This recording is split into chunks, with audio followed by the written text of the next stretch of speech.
I mean, Facebook is going well now. I really want to kind of focus on Instagram, Facebook, YouTube, because TikTok is so iffy. On Right. the algorithm's really iffy, and it changes like every 3 weeks or something. Um, the stabilization of the actual business itself is really iffy because the bans have been since like Flying. 2020. They've been Right. talking about banning it. Welcome to Unplugged, the tech podcast for digital entrepreneurs. I am one of your hosts, Brooke, the founder of the Sober Biz Collective. Hey, podcasters. I'm Nate Kelly, best-selling author and founder of Pod Studio. If you're looking for tips, tools, and tech on how to utilize podcasting for your business, you're in the right spot. Let's get unplugged. I got down a rabbit hole once. There's this kind of, it's not really new, but a newish trend of creating an Insta site. So basically creating your Instagram to mimic your website, where you have like a banner at the bottom where the 3 pictures line up. It looks really aesthetically pleasing and I love it. Wow. And then you have different photos that represent like about me, and then you write your about me section under a photo in a caption, and then my services and so you have like 12 tiles set up that just never change, that look like your website on Instagram. And then basically you just create reels to build your community, and you don't have to add your reels to your grid, right? So they just sit in the background. I'm doing it today. To build your community. Doing that today. So you pin 12 and then usually things, and then you're just creating reels. You don't pin them. Okay. Yeah, you just create 12 posts. So you have to do it backwards. Yes. You'd have to plan out your grid and everything and make sure you do it backwards so that it lines up properly. Yeah. And then usually you would pin 3 things at the top that would be like your offers. And then the rest of the grid would look like very cohesive all together, like you have an Instagram website basically there. And then to build your audience, you just create reels, and then you don't have to have your reels show up on your grid. So they just sit in the background in your reels folder. And that actually has been very effective for reaching new audiences, is not having your reels on your grid. Like you'll have more new engagement from people who haven't seen you before if you're not adding them to your grid. I love that. It makes so much sense. Says the experts. Yeah. So says the Instagram experts. That's so funny. Remember when you helped me with my grid for the Sobriety Diaries back in the day? I mean, like 4 years ago. I was like, how do people get that big picture on the different posts? Like, I didn't even know what it was called back then. Yeah. This is genius, though. I love this. Yeah. And it's just a relief, I find. Because, I mean, diversifying your content, having a lot of different like photos and carousels and all that kind of stuff is really good. But if you're a digital entrepreneur, it's exhausting to try and keep up with all of that. Really and I would utilize carousels for sure on your grid when you're setting up your Insta site. Like, talk about your knowledge, do those things, but just you only have to worry about 12 posts. That's it. Yep. And then just creating reels to update people of where you're at, adding new information, having one of your podcast episodes, like a clip from it or something. It's just a really simple way to manage your social media that will let people literally use it as a digital business card. Genius. What's your activity level on LinkedIn? Because I think, depending on what services you provide as a digital entrepreneur, that could be more of kind of the demographic that you're looking for. In talking with experts and looking for, social media guidance, it seems that there's like a meta, so like Facebook, Instagram, and then LinkedIn, to kind of divide up the demographic, at least for the services that I'm providing. Are you a LinkedIner? I've dabbled. In college. I dabbled in college. I keep it updated every once in a while when I get a new job and stuff. I'll I'll throw it up there, but I haven't gotten super into it. If I was really trying to grow my business, I would probably focus more on LinkedIn because I work business to business. So my services would really support people that are running their own businesses or treatment centers or nonprofits. And I would find a lot of those people on LinkedIn. So if I was in the market for more clients, then I definitely think I would be utilizing LinkedIn a ton more. Yeah. Right now, I'm kind of stacked. She's stacked, And ladies and gentlemen. I'm stacked. And I enjoy making content for social media and like video content and stuff. Um, I'm in like an experimental stage where I'm really wanting to try new things creation wise. I'm looking more into YouTube and ways to monetize my content without needing people to buy stuff from me. Mm. Um, because that's what I love doing. But my business is web design. So if I want to focus on my web design stuff, I should be in LinkedIn for sure, because that's where I will find my clients. Yeah, monetizing. I think it's kind of like, the dream of creators to be able to generate revenue, enough revenue for it to matter, not like $7 over the course of 12 months, but to be able to generate from your content. And it sounds like Yeah. Facebook's where it's at. I mean, Facebook is going well now. I really want to kind of focus on Instagram, Facebook, YouTube, because TikTok is so iffy. On Right. the algorithm's really iffy, and it changes like every 3 weeks or something. The stabilization of the actual business itself is really iffy because the bans have been since like Flying. 2020. They've been Right. talking about banning it. So I don't want to focus all of my energy there just to grow a following. What I found too on TikTok is I grow a following, but none of my following is actually seeing my content. So frustrating. Yeah. So it's a fun place to be. I like a lot of the community on there. So I enjoy making content, so I'll stay on there at some capacity, but that's not where my focus is going to go. YouTube's so hard, man. It's just like this It's so hard. daunting, like mega, I don't know. It just seems like, in my opinion, for sure, the hardest platform to crack. Yeah, 100%. So what I am looking into is like how to funnel people into YouTube from Facebook, right? Because I feel like I'm growing really quickly on Facebook, and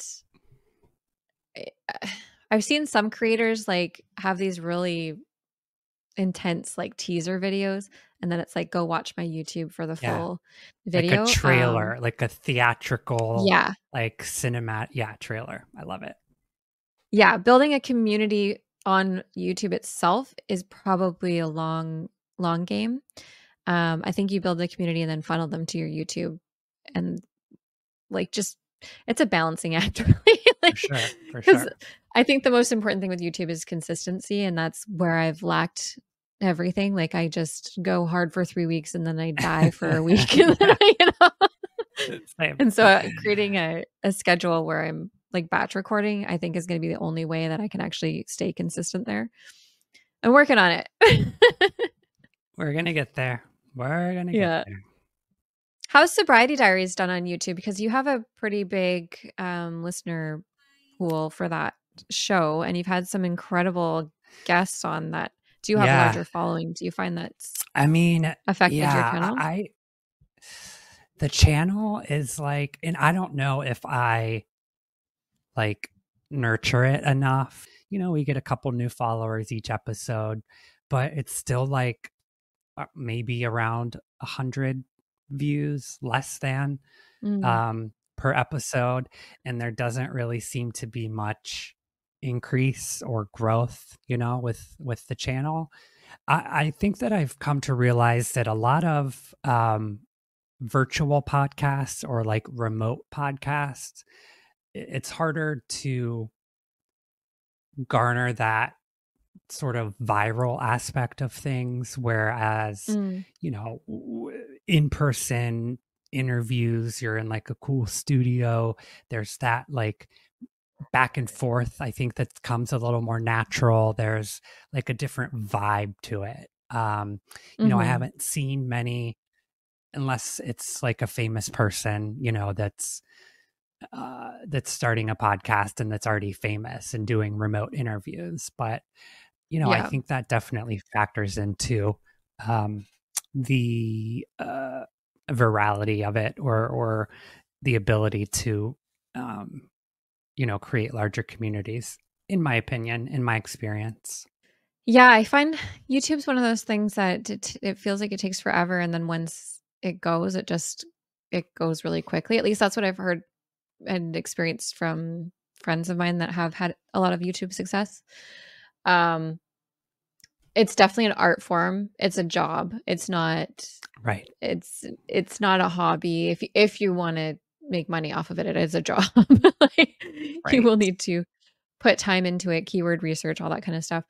And the cool thing about YouTube is it is SEO optimized. So they're part of the Google platform or suite, I guess. And what you write in your titles and stuff matters so much, in terms of getting discovered by people that aren't necessarily your audience. But that's also really cool because you can create content. The comment section actually is a really good place to get content. So if you go to creators that talk about stuff that you talk about and you look at the comment section to see what people are asking them, like, look at those questions and then title your and create your content based on those questions. So if someone's like, what podcast mic should I use? Literally make your YouTube, what podcast That, mic should you use? yeah. Right? Yeah. And then you'll capture those people that are like literally asking those questions in the comments. They want to see content about this stuff. You'll know what kind of it's like a dummy audience because it's Yeah. somebody that's doing what you want to do. These are the people that you want to attract. So what are they asking, right? Yeah. See, I just need to hit the lottery because I need like a content manager. I need like a director of photography. I need like a producer.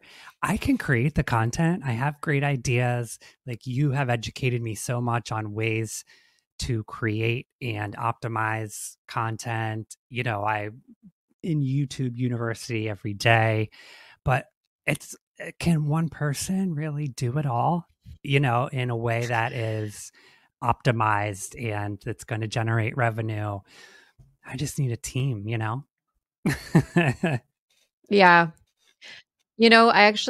I want to bring on a guest shortly to talk about different tools for that because, yeah, having a team is the greatest thing. I can't even tell you how grateful I am for you. Like, this would not be happening if it wasn't for you, for sure. Because I was all gung ho. I'm like, yeah, let's do another show. And then it's Yeah, like week after week.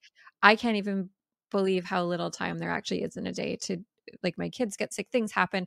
So having someone else on the team that I've really been able to rely on has been insanely valuable and just so appreciated.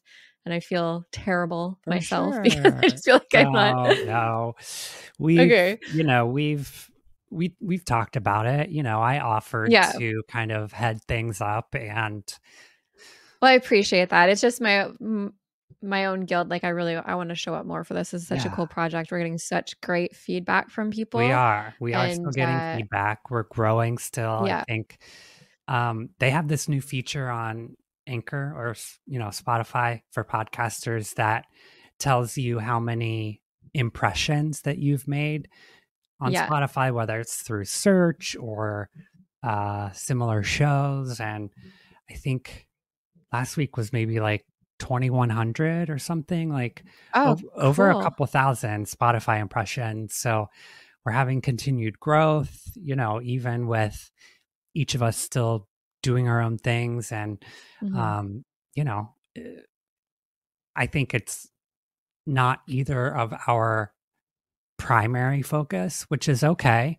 I think, again, it's part of Yeah, that digital business card. It's a way that I can direct maybe potential clients to a question that they may have, or um, equipment starter packs, or podcast yeah. SEO, or things that we've covered on the show. I think it's cool to have that library of content that is so close, to each of our kind of business focuses. Oh, 100%. I've just booked a gig, um, with a treatment center to consult on the equipment that they've decided to purchase and like, Amazing. Yeah.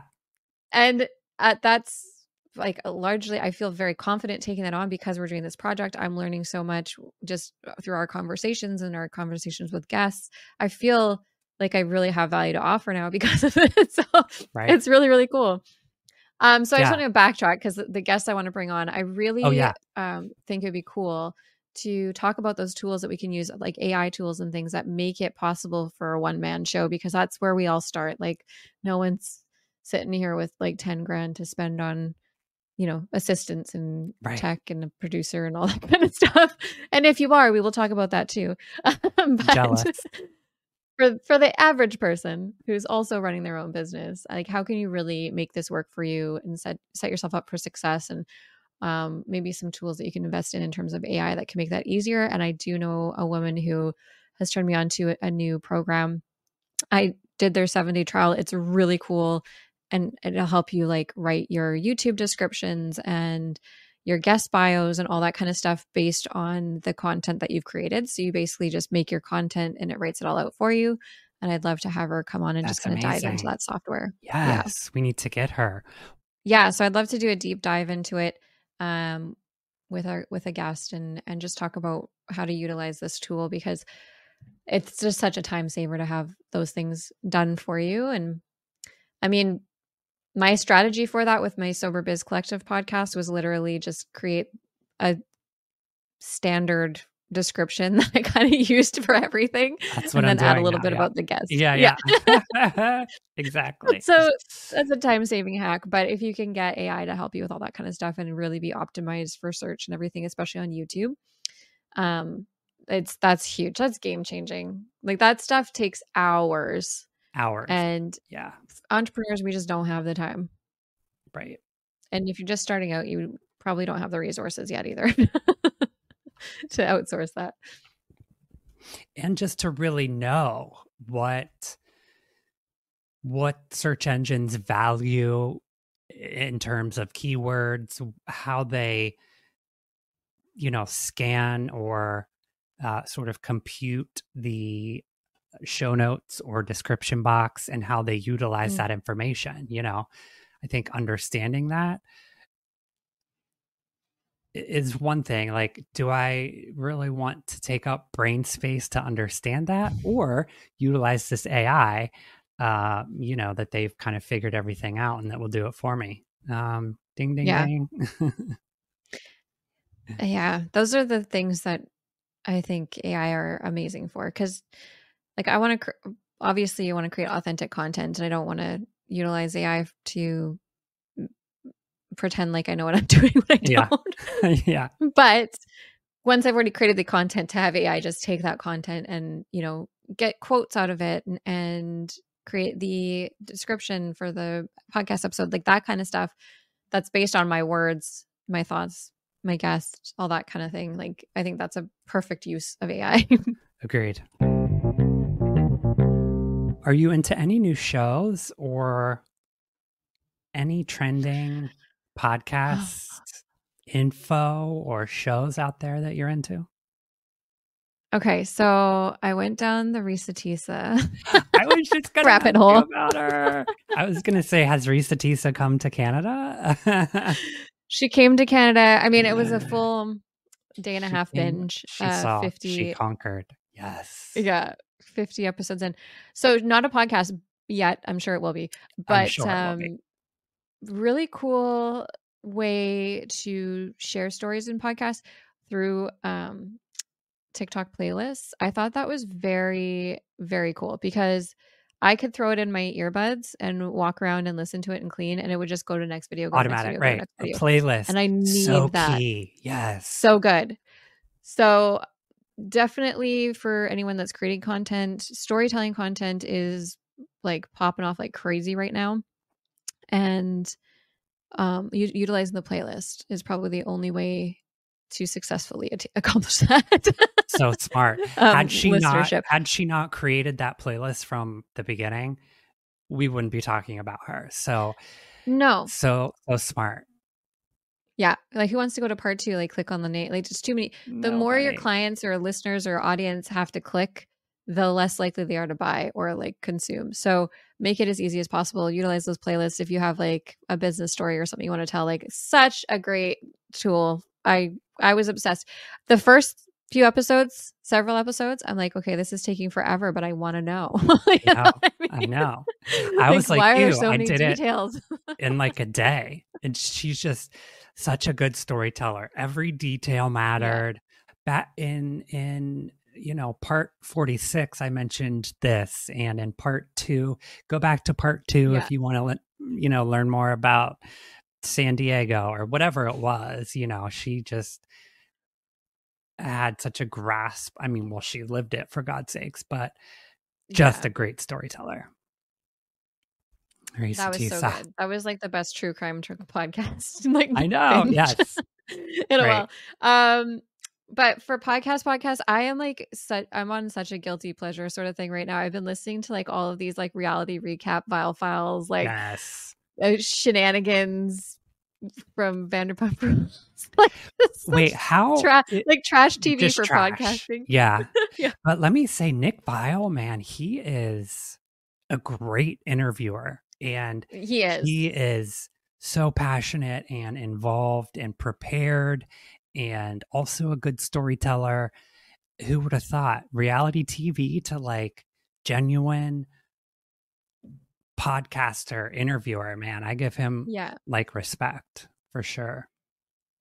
I do. I really enjoy his interviews. And I love watching them through YouTube and stuff. Like, I feel like it is trash, gossip at its finest, BS, all that stuff. It's not feeding my soul, but I do learn a lot when I'm watching these podcasts or listening to these podcasts on like how to interview, like cool questions to ask, that kind of stuff. Like, I'm always thinking about that in my back of my head. So really it's research. Yeah. I'm just going to give myself a break. Exactly.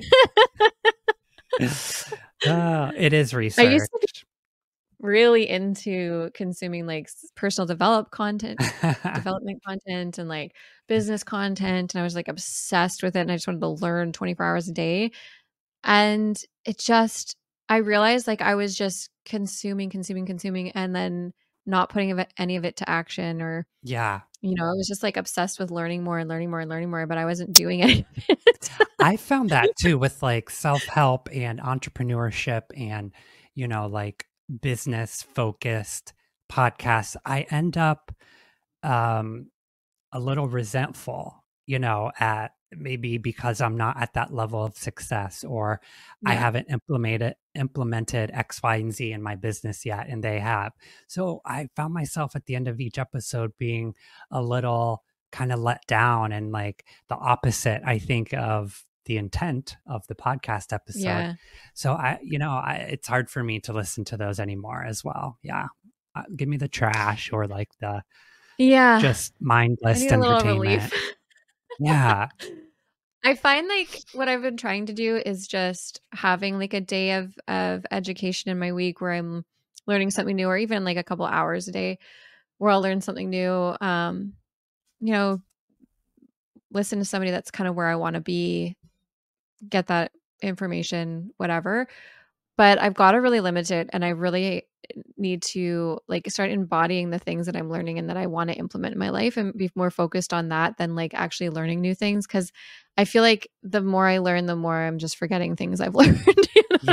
Right.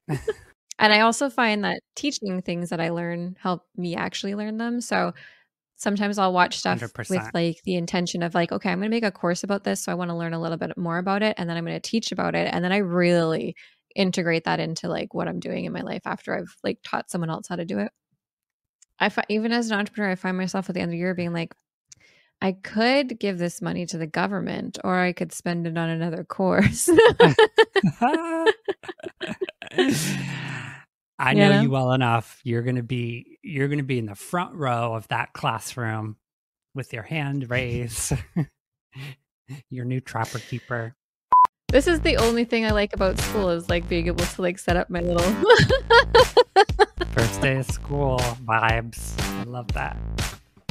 Thanks so much for hanging out today. Make sure you subscribe to us on YouTube for all of our video content at Unplugged Tech Pod. And join us in our Facebook group, facebook.com/groups/unplugged podcast. Also, make sure to throw us a 5-star review if you are finding this content valuable for you and your digital business.